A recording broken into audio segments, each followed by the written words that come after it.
What is your relationship to rage or anger? Do you have a relationship with your rage or your anger? For most of us, there's a complicated relationship with this particular emotion because we've been taught that it's bad or harmful, not good. There's one of two tendencies that can happen with that. We either have an overexpressed rage that can be hurtful and harmful, which then creates shame around it, but we get caught up in this perpetual cycle, or there's this numbing that occurs with our rage, the suppressing of this inner fire that we have that is actually a really beautiful direction-oriented energy. And so today I want to talk about how to cultivate a relationship with your anger, with your rage, and what the beauty is on the flip side of the coin when we take ourselves out of this more dualistic approach in thinking of something as good or bad, right or wrong, and we're able to encompass something more holistically, we can see what gifts it emerges within us and what the power that these different elements can hold. My name is Natalie with the Wild Nature channel, and my channel is all about deconstructing all the stories, the layers, the untruths that you may have adopted throughout your life due to conditioning, upbringing, religion, whatever it may be. Stripping back those layers to come back to the truth of your wild nature, come back home to your empowered and whole self. So today's topic is really special for me personally. I have had a beautiful relationship with my rage now, but it wasn't always the case. When I was younger, there was a lot of bottling things up, and then a ticking time bomb would just explode in a really harmful and hurtful way. Saying things that I didn't mean, lashing out against people, casting metaphorical arrows in other people's directions. And it wasn't until probably the last 5 years or so that I really began to cultivate this deeper relationship and understanding of the driving force of my rage, of the beauty of my rage, of the different things that it is trying to communicate with me so that I can navigate in the world alongside my anger, my rage, this inner fire, rather than try to push it down and potentially cause a wildfire. So beginning to cultivate those embers of rage. I'm sure a lot of you who may be listening to this, it may feel a little bit cringe. You're like, why would I want to adopt my rage? Why would I want to befriend my rage? Well, when we look at Jungian psychology, we can never get rid of or eliminate different aspects and elements of our humanity. And rage is one of them. Anger is one of them. The more we try to eliminate it, the more it will work behind the scenes in our subconscious. It will slip out in more harmful ways that we don't quite have control over because we've suppressed it, and it wants to get attention. It wants to lash out. It wants to be heard, be seen, be big, be loud. And when we begin to cultivate this relationship with our rage, it allows us to navigate alongside it and see the beauty in the power that it holds. For me, rage is a fiery, powerful, cataclysmic, catalyzing energy that can really create great change.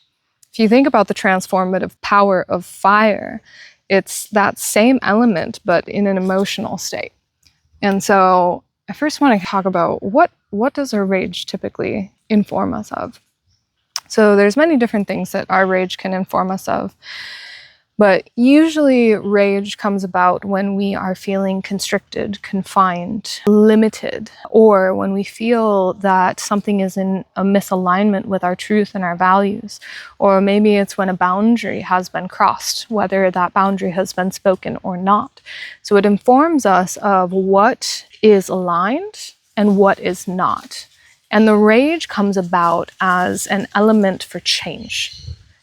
It wants to bring about some kind of shift in the situation.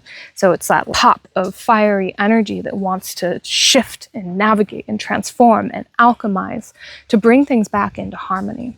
And so those are some things, some reasons why rage can come about.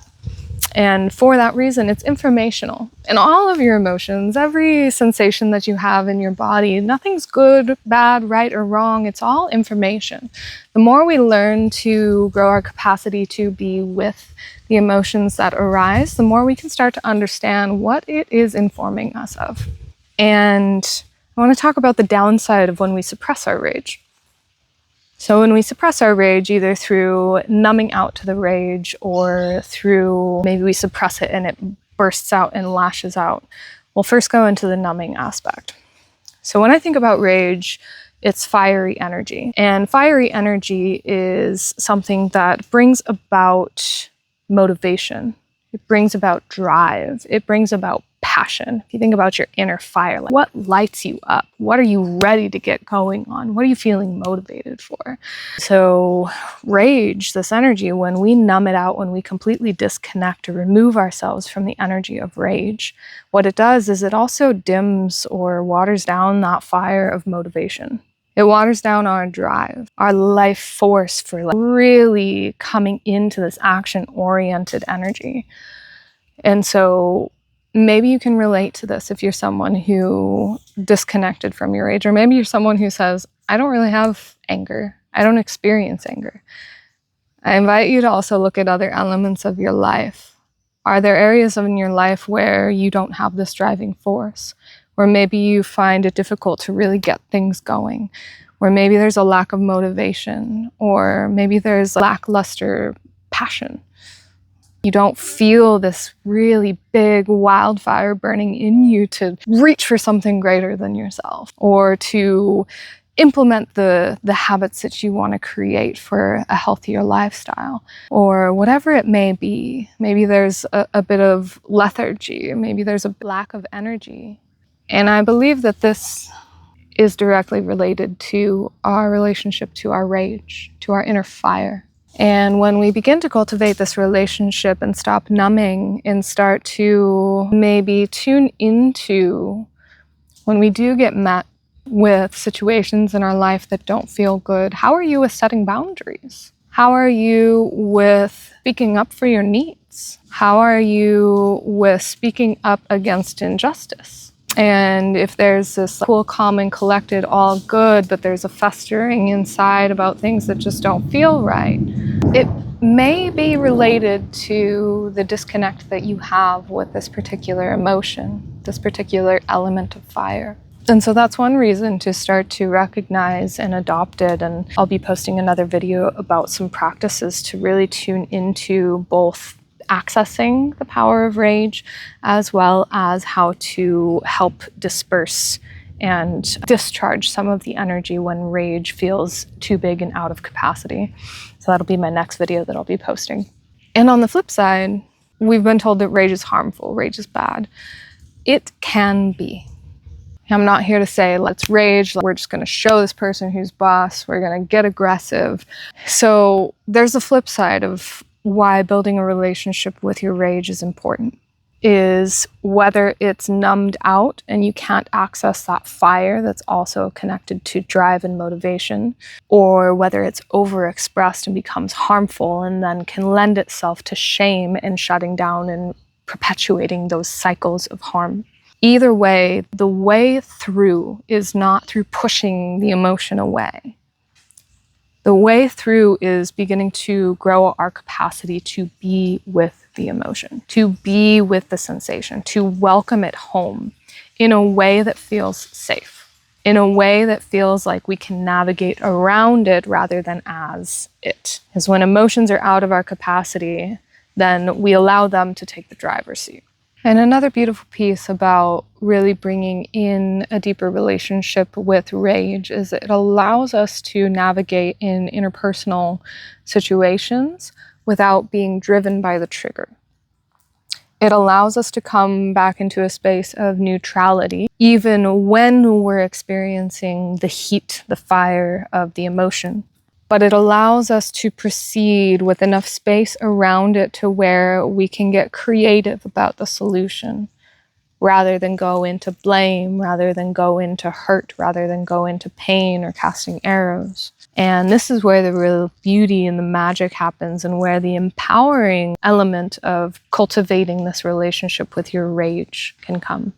Because then it allows this more gentle alchemy to take place. Instead of burning bridges, we see how we can restructure the bridge.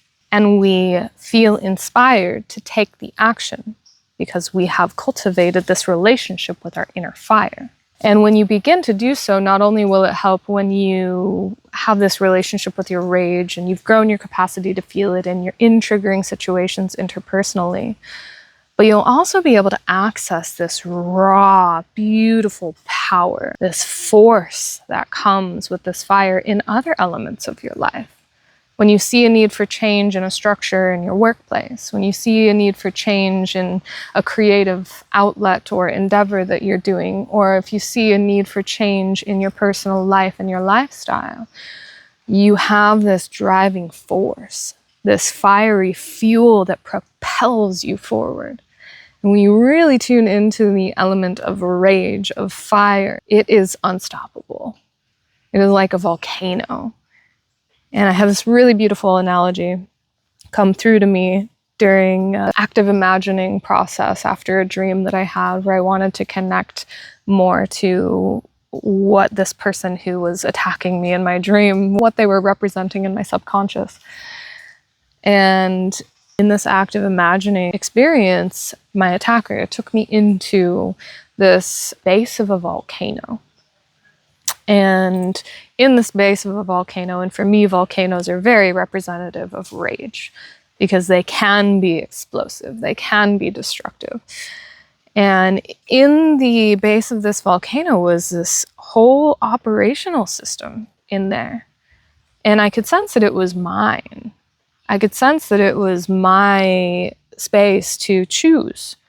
I got to choose what came out of the volcano. Did I want to put light out into the world? Do I want to put art out into the world? Do I want to put this motivational fire out into the world? Or do I want to put destruction out into the world? What do I want to shoot up out of this volcano? And when we begin to cultivate our relationship with our rage, it's kind of like being in this operational panel of your own inner volcano, this archetype of the volcano energy. And so then you get to start to choose. You begin to cultivate this deep inner power, which also connects us deeper to our confidence, to our drive, to the passions that we really want to pursue in life. And it gives us the energy to move into them. It gives us the energy to take those steps or leaps or bounds into what it is that we want to do in our life. And so having this relationship with the rage, beginning to grow your capacity, it not only supports you in interpersonal dynamics, in the workplace, in family relationships, and just in life in general, but it opens up this whole other doorway of creativity. It opens up this whole other doorway of alchemy, of being able to move ideas down through these transformative fires and bring them out into the world. And so I invite you to start to reframe the way that you look at your rage. And maybe this video will help to begin to plant the seeds of that, to begin to welcome home this part of yourself so that you can not only have more confidence in the world, have more drive, more passion, be more willing to stand up for yourself and set the necessary boundaries for self-care for yourself and others, but also so that you can be more open to life. There's not this thing driving in the background that is either withdrawing you from life and the fires of life and the excitement of life, or overextending and burning things out, but it's growing the capacity to hold that bonfire that is present within you. There's so much more that I can share, but I'll stop here. And if this resonated for you, I'd love to hear what your experience with rage and anger is, if you want to drop that in the comments below. And of course, give it a thumbs up and share with anyone else that you think might benefit from this video. And as always, subscribe and hit that notifications button to stay tuned for more empowering content, perspective shifts, and practices that can help you to uncover the truth of who you are, be more open to life, and connect to the heart of your wholeness. Thank you all so much for watching today. I will see you next time. Mwah!